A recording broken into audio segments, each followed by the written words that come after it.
Setelah adanya proklamasi Gerakan Kemerdekaan di Indonesia, bermunculan banyak sekali partai-partai. Partai-partai tersebut dibentuk dan memiliki kadernya tersendiri, baik itu dari golongan sosialis maupun partai yang berasal dari golongan kiri. Sedangkan titik awal mulanya terbentuk Partai Komunis alias PKI adalah karena adanya penandatanganan dan pengesahan Perjanjian Renville, di mana Perjanjian Renville ini sangat tidak memberikan keuntungan kepada Indonesia. Lalu sebenarnya apa itu PKI? Pemberontakan PKI tahun 1948 atau yang juga disebut peristiwa Madiun adalah pemberontakan komunis yang terjadi pada tanggal 18 September 1948 di kota Madiun. Pemberontakan ini dilakukan oleh Front Demokrasi Rakyat yang terdiri atas Partai Komunis Indonesia, Partai Sosialis Indonesia, Partai Buruh Indonesia, Pemuda Rakyat, dan Sentral Organisasi Buruh Seluruh Indonesia. Masuk ke peristiwa pemberontakan. Pemberontakan ini diawali dengan jatuhnya Kabinet RI yang pada waktu itu dipimpin oleh Amir Syarifuddin karena kabinetnya tidak mendapat dukungan lagi sejak disepakatinya Perjanjian Renville. Lalu dibentuklah kabinet baru dengan Muhammad Hatta sebagai Perdana Menteri. Namun, Amir beserta kelompok-kelompok sayap kiri lainnya tidak setuju dengan pergantian kabinet tersebut. Dalam sidang Politbiro PKI pada tanggal 13-14 Agustus 1948, Musso, seorang tokoh komunis Indonesia yang lama tinggal di Uni Soviet, menjelaskan tentang pekerjaan dan kesalahan partai dalam dasar organisasi dan politik, dan menawarkan gagasan yang disebutnya Jalan Baru untuk Republik Indonesia. Musso menghendaki satu partai kelas buruh dengan memakai nama yang bersejarah, yaitu PKI atau Partai Komunis Indonesia.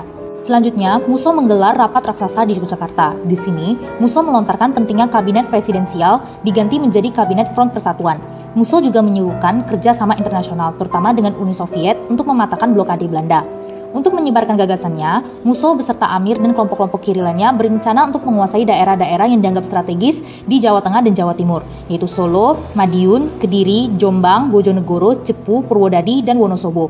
Penguasaan itu dilakukan dengan agitasi, demonstrasi, dan aksi-aksi pengacauan lainnya. Sementara perhatian semua pihak pro pemerintah terkonsentrasi pada pemulihan Surakarta pada tanggal 18 September 1948, PKI menuju ke arah timur dan menguasai kota Madiun, Jawa Timur, dan pada hari itu juga diproklamasikan berdirinya Republik Soviet Indonesia. Hari berikutnya, PKI mengumumkan pembentukan pemerintahan baru.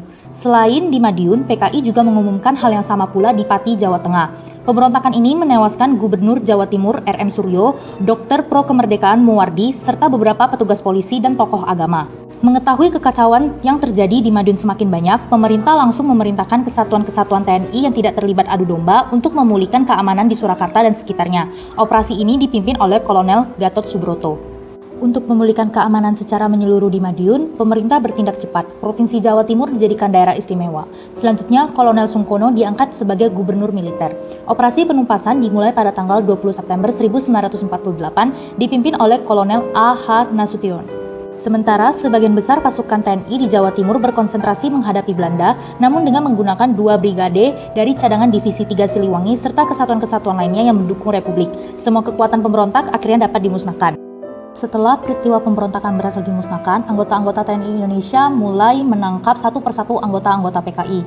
Anggota PKI diinterogasi dan langsung dieksekusi mati yang dilakukan dengan cara ditembak, dan eksekusi ini dilakukan secara terbuka di kota Madiun pada bulan September tahun 1948. Salah satu operasi penumpasan PKI adalah pengejaran Musso yang melarikan diri ke Sumoroto sebelah barat Ponorogo. Dalam peristiwa itu, Musso berhasil ditembak mati, sedangkan Amir Syarifuddin dan tokoh-tokoh kiri lainnya berhasil ditangkap dan dijatuhi hukuman mati. Salah satu tokoh yang berperan penting dalam penumpasan PKI di Madiun adalah Jenderal Gatot Subroto. TNI Jenderal Gatot Subroto adalah salah satu tokoh perjuangan pemberontakan PKI Madiun yang lahir di Banyumas, Jawa Tengah pada tanggal 10 Oktober 1907. Beliau wafat di umurnya yang ke-54 tahun di Jakarta pada tanggal 11 Juni 1962. Setelah ia wafat, kemudian ia dimakamkan di Unggarang, tepatnya di Kabupaten Semarang. Sebelumnya, pada September 1948, di mana terjadi gerakan pemberontakan PKI Madiun hingga melibatkan TNI, dan salah satu tokoh yang terlibat kala itu adalah dirinya. Pemberontakan ini akhirnya bisa diselesaikan dengan baik dengan adanya pimpinan dari Jenderal Gatot Subroto. Seperti para tokoh perumusan Pancasila, Gatot Subroto ini menjalankan operasi militer dengan baik saat mencoba memulihkan keamanan pada masa pemberontakan PKI Madiun. Kala itu, ia adalah gubernur militer di Semarang hingga Surakarta atau wilayah 2 yang berada di bagian barat. Sedangkan serangan yang diarahkan pada Divisi 1 yang kala itu dipimpin oleh Gubernur Kolonel Sungkono, juga pasukan MMB atau mobil brigade besar yang dipimpin oleh M. Yasin. Proses perjuangan Jenderal Gatot Subroto untuk menumpas PKI di Madiun dimulai ketika pemerintah segera bertindak mengatasi pemberontakan ini.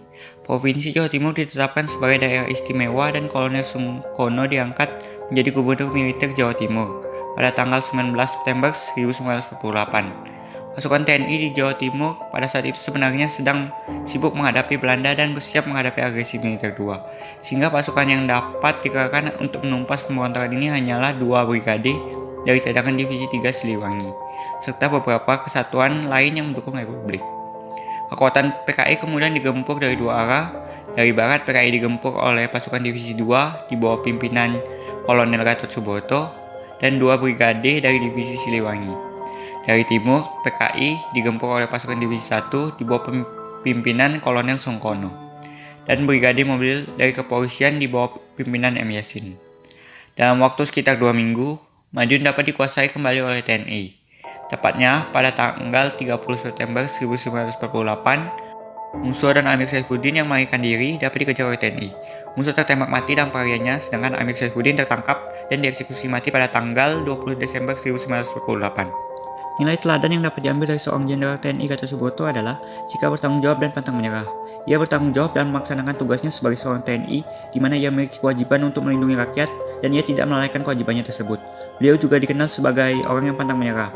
Pasalnya, pada saat ia diperintahkan untuk memimpin pasukan untuk menumpas PKI di Madiun, ia hanya mendapat sedikit pasukan. Hal ini dikarenakan pasukan yang lain dipersiapkan untuk menghadapi Belanda. Walaupun jumlah pasukan yang tidak cukup banyak, beliau tetap bersemangat dan yakin akan berhasil menumpas pemberontakan PKI di Madiun. Demikian besarnya pemberontakan internal yang terjadi di Indonesia. Kisah pemberontakan ini mengingatkan kita bahwa banyak gerakan bawah tanah yang diam-diam ingin menjatuhkan dan memecahkan Indonesia. Mereka ingin menghancurkan Indonesia dari dalam. Sebagai warga negara Republik Indonesia yang sudah bersatu, sudah sepatutnya kita untuk terus menjaga persatuan, walaupun terdapat gejolak dari dalam yang ingin memberontak secara radikal. Melihat kembali kejadian di Madiun pun mengingatkan kita akan kuasa dan anugerah Tuhan pada bangsa Indonesia kala itu. Tuhan tidak membiarkan kelompok yang memberontak secara radikal menang dan menimbulkan lebih banyak korban. Kala itu bisa saja TNI gagal, gerakan pemberontakan meluas, lebih banyak korban berjatuhan, dan NKRI hilang dari pandang.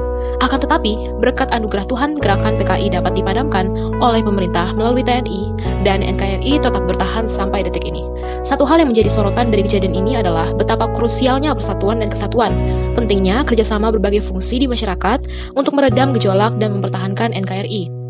Kita, sebagai warga negara NKRI, juga merupakan fungsi masyarakat yang krusial, sehingga dalam kehidupan pribadi pun kita harus berusaha dalam mempertahankan kesatuan dan persatuan. Berbagai gejolak boleh menyeruak, tapi kita tak boleh terpecah.